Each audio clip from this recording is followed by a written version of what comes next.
Bonjour et bienvenue sur JTPT, journal télévisé pour la Thaïlande, journal hebdomadaire qu'on retrouve tous les dimanches. Bienvenue aux nouveaux arrivants, il manque seulement 6 personnes pour atteindre les 4000 abonnés. Donc pour célébrer un petit peu ça, on va se faire une petite vidéo live d'ici la fin de semaine. Donc restez jusqu'à la fin du JT, je vais vous expliquer ça un peu plus en détail, ainsi qu'un peu plus de détails sur les 2 interviews qui vont bientôt arriver sur la chaîne. Car oui, il y en avait une de prévue, mais finalement il y en a une deuxième qui arrive. C'était pas prévu, mais pour la première fois j'ai fait la rencontre d'un de mes auditeurs, et je pense qu'il a quelque chose de très intéressant à nous expliquer. Avant tout aussi, un grand merci à Pascal Ternon, mon auditeur fidèle de la Suisse, peut-être le Suisse même le plus gentil de la planète, qui m'a encore fait un don, car oui, c'est pas le premier, qui m'a fait un don de 5 francs suisses. Donc merci à lui et à sa grande générosité, merci pour le soutien de la chaîne, on en fera bon usage. En attendant cette semaine, de quoi on va parler? À Phuket, depuis quelques jours, un appel urgent au don du sang pour un Français hospitalisé. En lien avec la vidéo de la semaine dernière, on va voir encore une disparition d'un étranger en Thaïlande. Un petit retour rapide sur le portefeuille numérique de 10 000 bahts, disponible pour la plupart des Thaïlandais, qui a été mis en place dès ce 1er août. Pattaya qui étend son réseau de transport et qui va ajouter une nouvelle ligne de monorail. Le sujet principal, la publicité d'Apple, qui a fait plutôt un bad buzz dans le pays et qui a finalement été retiré. Et restez bien jusqu'à la fin pour les détails de l'activité JTPT pour les semaines à venir, ainsi que le zapping, donc générique et place aux news.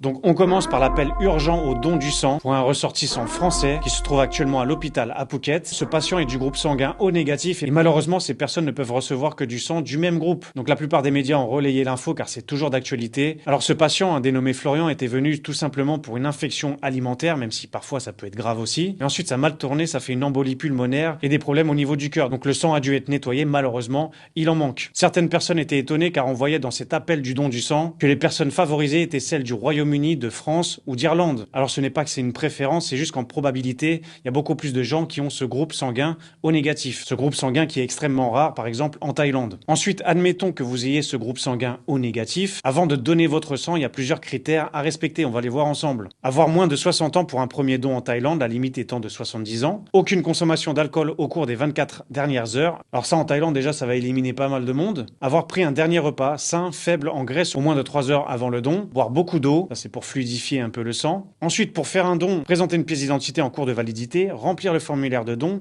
passer un bilan de santé avec un contrôle de tension et des niveaux d'hémoglobine, et un entretien avec un médecin. Ensuite, comme n'importe quel don du sang, vous avez le droit à un petit snack et vous reposez quelques instants après votre don. Voilà, donc si vous n'êtes pas découragé par tous ces critères et que vous avez ce sang précieux, n'hésitez pas à contacter les autorités. Dans ce cas-là, je vous mets un lien dans la description avec le site de Phuket News qui vous donne les détails de la Croix-Rouge de Phuket, ainsi que tous les spots et les centres de santé dans lesquels vous pouvez faire votre don. Ça aurait été quelqu'un qui aurait passé son temps à faire des roues arrière en Thaïlande et faire un accident. Dans ce cas-là, moi personnellement, je me serais pas trop pressé. Maintenant, cette personne n'a rien demandé. C'est une infection alimentaire, ça peut arriver très vite en Thaïlande. Parfois, nos intestins sont assez fragiles, surtout quand on va dans un pays étranger, donc ça peut arriver très vite à tout le monde, y compris quand on mange dans la street food que dans un bon restaurant, ça peut arriver. Je vous tiendrai au courant si ces appels ont servi à quelque chose et que notre patient en attente a trouvé donateur.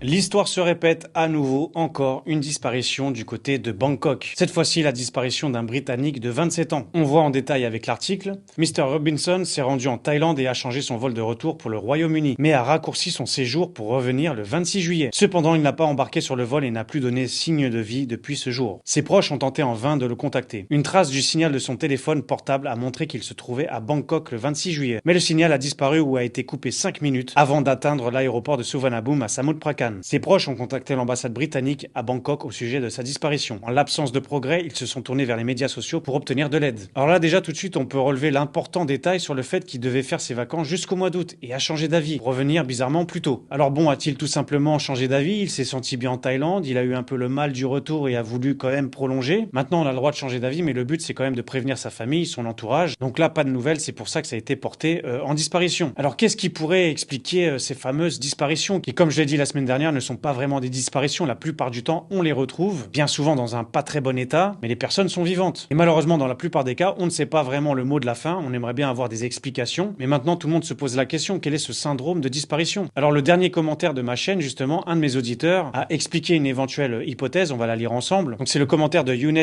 Moada. Je pense que les disparitions, c'est juste des gens qui aiment la Thaïlande et qui ne souhaitent pas retourner dans leur pays d'origine et prendre l'avion. Donc ils tombent dans une forme de dépression et finissent par errer dans les rues et surtout les plages d'une grande beauté. Alors oui, ça peut être une éventuelle hypothèse, hein. Tout le monde a le blues hein, quand on a envie de rentrer. Maintenant, la plupart des gens, 99% des gens, eh bien on rentre parce qu'on n'a pas le choix, parce qu'on a des obligations, parce qu'on a déjà booké le billet d'avion. Maintenant, oui, ça peut arriver que des gens prolongent, justement font une extension pour prolonger leur séjour et restent un peu plus. Mais dans ce cas-là, on prévient tout le monde, au moins sa famille. Donc bon, est-ce l'hypothèse d'une dépression? Est-ce aussi l'hypothèse, comme j'ai expliqué la semaine dernière, que des fois les gens viennent faire la fête, un peu trop la fête, boivent un peu trop d'alcool et parfois tentent des substances illicites, ce qui leur font perdre justement un petit peu la tête, ce qui pourrait expliquer justement leur état un peu bizarre, leur état errant, leur perte de notion et qu'ils soient totalement déboussolés. Et troisième hypothèse aussi, comme je l'ai évoqué la semaine dernière, même si on m'a traité de complotiste parce que j'évoquais ce sujet-là, est-ce que ces personnes sont sous l'emprise d'une personne tierce, d'une personne extérieure? Cette personne qui pourrait user justement aussi de certaines substances pour la contrôler, qui aurait tout intérêt de garder cet étranger au pays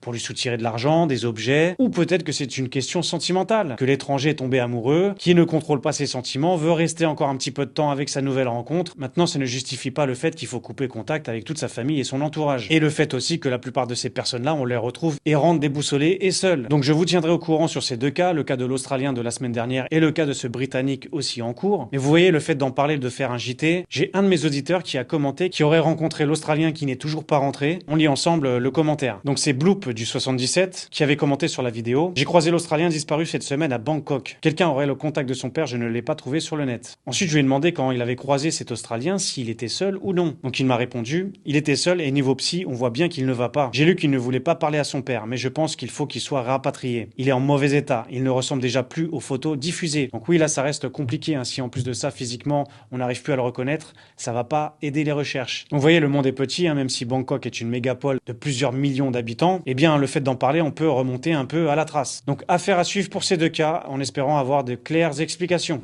Faisons un débrief sur le portefeuille de 10 000 bahts. Alors c'était une des promesses du Premier ministre en place avant qu'il soit élu, donc il l'a tenu. Et depuis ce 1er août, la plupart des Thaïlandais peuvent télécharger une application qui donne accès à 10 000 bahts de consommation. La semaine dernière, on avait vu la liste des produits qu'il n'était pas possible d'acheter, mais malgré ça, l'application a eu un énorme succès. En moins de 24 heures, 20 millions de personnes se sont déjà inscrites, sur une estimation qui avait été faite de 50 millions de personnes éligibles. Donc on est déjà presque à la moitié. Donc il suffisait juste de télécharger l'application, de scanner ses papiers d'identité, et une fois inscrit, il faudra attendre jusqu'au mois de décembre pour pouvoir débloquer cette somme. L'inscription se fait jusqu'au 15 septembre. Donc le gouvernement a été vraiment impressionné par le nombre d'inscrits en si peu de temps. Ils ont été aussi impressionnés par l'application qui n'a pas planté. Malgré le fort afflux de personnes connectées en même temps, tout s'est bien passé. Alors il est aussi possible de s'inscrire sans le téléphone, sans l'application, notamment pour les personnes qui ne sont pas à l'aise avec ça, qui n'ont pas de téléphone. Il peut y avoir beaucoup de personnes en Thaïlande, des personnes âgées ou des personnes réfractaires à la technologie. Alors j'avais un de mes auditeurs la semaine dernière qui m'avait mis en garde sur cette application, même si ça ne nous concerne pas nous directement, mais prévenait les Thaïlandais qu'il ne fallait pas céder à cette application. Pourquoi?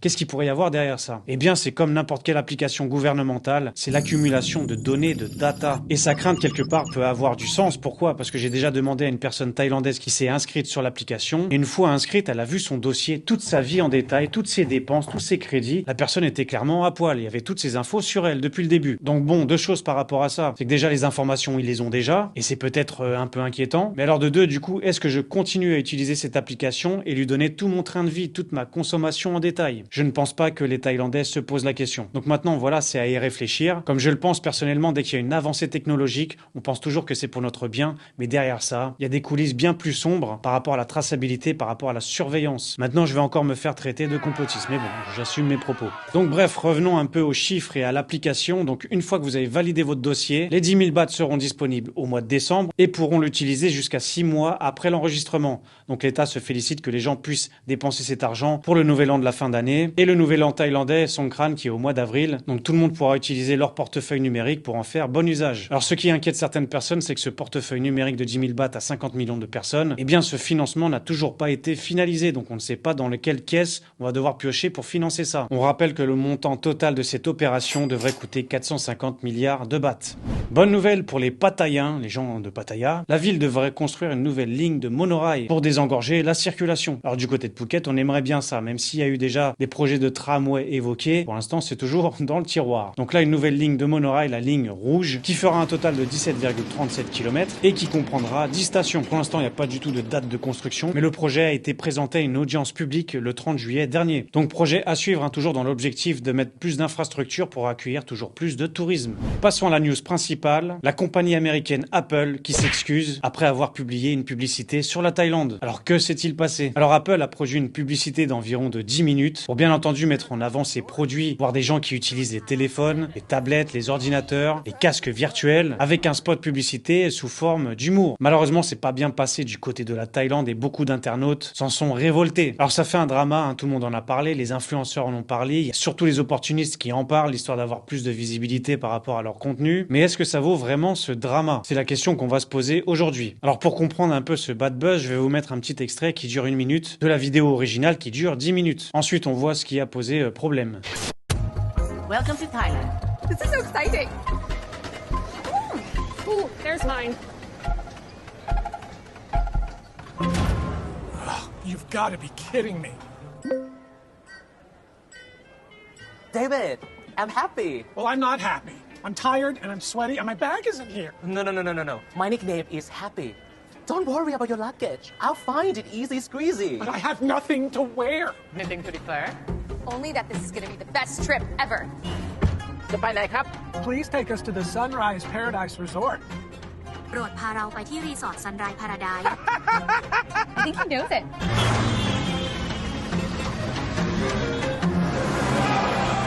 This is the right place. I'm sure it's nicer inside. Brian, here's the room. Ew, you guys are sharing a room? Not exactly. Oh, I feel nauseous. And I feel hot. Is there even AC or a bathroom? Guys, come on, of course there's a bathroom. Oh, Hey man, what's up? All right, Are we seriously doing this? Oh, I like that. Okay, now the budget. Dave. Dave? Dave! Guys! Guys! I couldn't find a taxi, but I did find. Contract done. Design. 2 minutes. Dave, budget!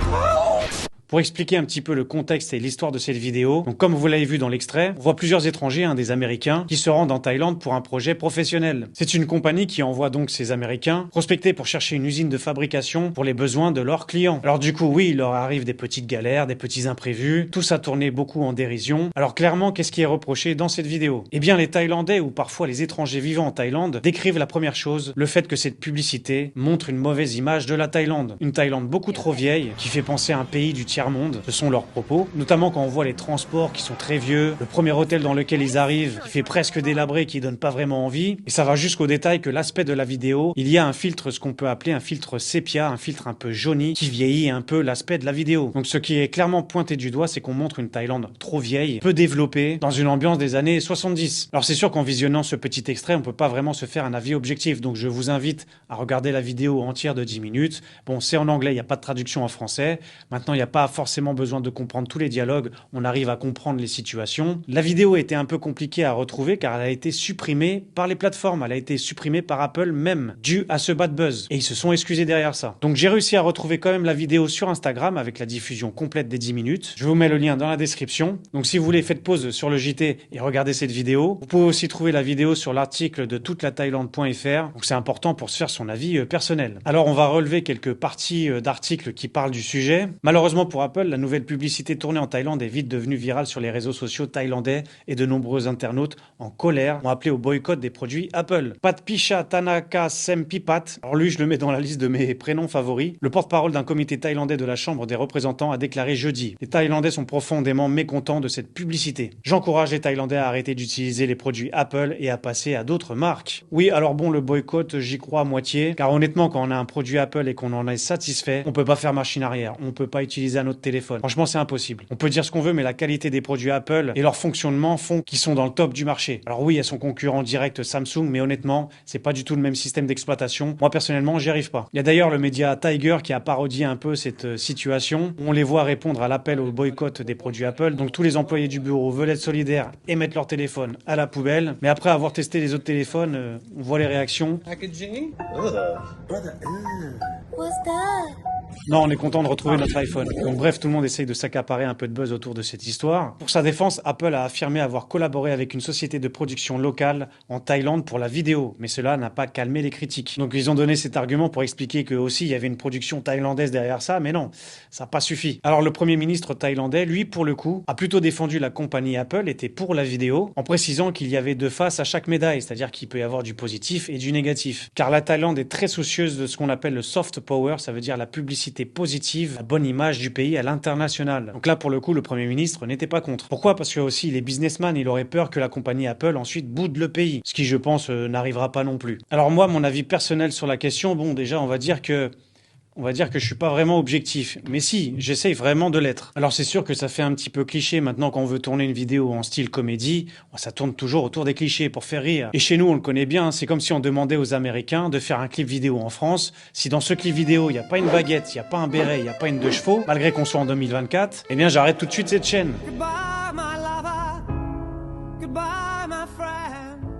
Eh bien, je peux vous dire que ma chaîne a de longs jours devant elle. Alors oui, c'est vrai, peut-être que l'aéroport n'est pas vraiment très représentatif. On a l'impression que c'est un vieux guichet, un vieux boui-boui, alors que quand on arrive à Suvarnabhumi, à Bangkok, c'est totalement moderne. C'est parmi les meilleurs, peut-être, aéroports du monde.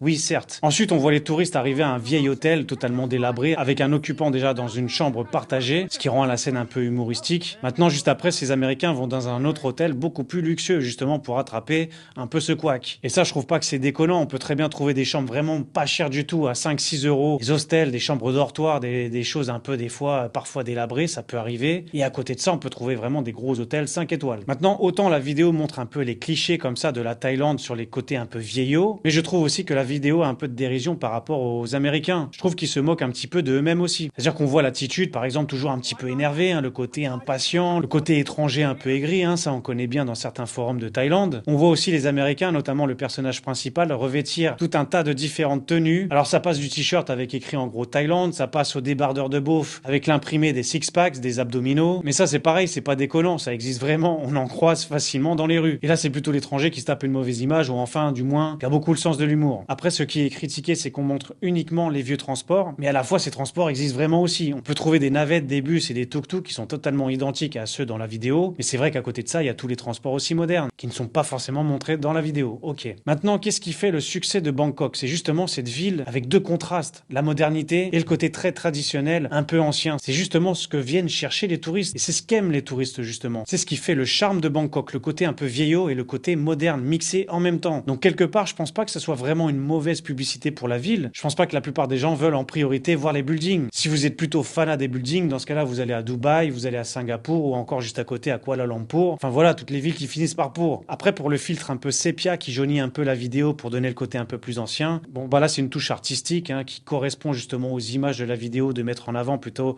le côté plus ancien de Bangkok. Donc bon, je pense que ça va dans la logique. Donc est-ce qu'il faut faire autant un drama autour de ça? Moi personnellement, alors je ne suis pas thaïlandais, mais j'y vis déjà depuis plusieurs années. Personnellement, ça ne m'a pas choqué, surtout venant de la part des Américains. On connaît leur humour, on connaît un peu leur vision un peu biaisée des autres pays. Mais de l'autre côté, je trouve que c'est dommage que la Thaïlande n'ait pas un peu plus d'humour autour de ça. En tout cas, un peu plus de second degré. Maintenant, c'est comme ça, c'est la culture. On peut pas arriver en fracassant des portes. Et je pense qu'ils ont bien fait. S'ils ont senti qu'ils ont heurté leur sensibilité, dans ce cas-là, il fallait enlever la publicité pour ne pas choquer davantage. Donc maintenant, à vous de me dire ce que vous en pensez. Est-ce que la pub était exagérée? Est-ce que la réaction de la Thaïlande est exagérée aussi? Avant de me répondre, n'hésitez pas à visionner la vidéo qui dure 10 minutes, ça se regarde assez rapidement. Et du coup, répondez à la question, a-t-on le droit de parodier, a-t-on le droit de rigoler autour de la Thaïlande, sachant que c'est le pays du sourire, de la bonne humeur? J'aurais pas pensé que cette publicité aurait été aussi mal accueillie. Dites-moi ce que vous en pensez en commentaire. Sans plus attendre, passons tout de suite au zapping. Première vidéo zapping, c'est certainement arrivé à pas mal d'entre nous quand vous aimez bien vous balader, vous perdre en deux roues, des fois dans des petites routes, dans des petits villages, dans des routes de montagne. Parfois vous êtes arrêté par des chiens sauvages, des chiens errants. Parfois ils sont en gang et des fois couchés carrément sur la route, on sait plus trop quoi faire. Donc sur cette vidéo, on retrouve un peu cette situation où on voit un cycliste croisant un chien qui a l'air plutôt calme, et dès que vous passez à côté, boum, ils se mettent à aboyer. Alors parfois même quand vous continuez de rouler, ils vous suivent, ils vous courent après, on panique un petit peu, on sait pas trop quoi faire. Bon, le mieux c'est de continuer quand même. Mais non, lui par contre il a une autre idée, il s'arrête, il écoute le chien aboyer, et puis ça lui prend de lui saisir le museau et de le faire chanter, de le faire un peu varier les notes. Bon, je sais pas si c'est courageux ou si c'est de la folie.